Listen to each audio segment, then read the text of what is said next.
আজকাল মানুষগুলোকে পথভ্রষ্ট করা আগের চেয়ে অনেক সহজ হয়ে গেছে। ঠিক বলেছিস, এখন আর কষ্ট করতে হয় না। মোবাইল, টাকা, লোভ, এই তিনটাই যথেষ্ট। আজ একজনকে দেখলাম নামাজের সময়ও ফোন ছড়ে না।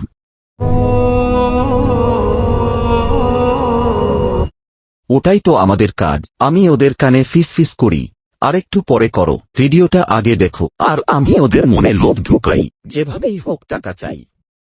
সত্য মিথ্যা দেখার দরকার নেই। তারপর দেখিস নিজেরাই খারাপ পথে হাঁটে। মিথ্যা, হিংসা, ঝগড়া সব শুরু হয়ে যায়।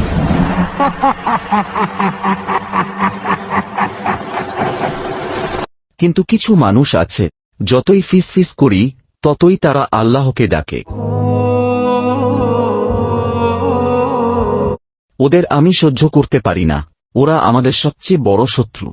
কিন্তু মানুষ যদি একবার সচেতন হয়ে যায়, তাহলে আমাদের সব প্ল্যান শেষ। তাই আমাদের কাজ একটাই, মানুষকে ভুলে ব্যস্ত রাখা, সত্য থেকে দূরে রাখা। আল্লাহু আকবার, আল্লাহু আকবার। আজানের শব্দ ভেসে আসে। শয়তানরা ভয় পেয়ে অদৃশ্য হয়ে যায়। শয়তান ডাকবে, কিন্তু জিতবে সেই, যে আল্লাহর পথে থাকবে।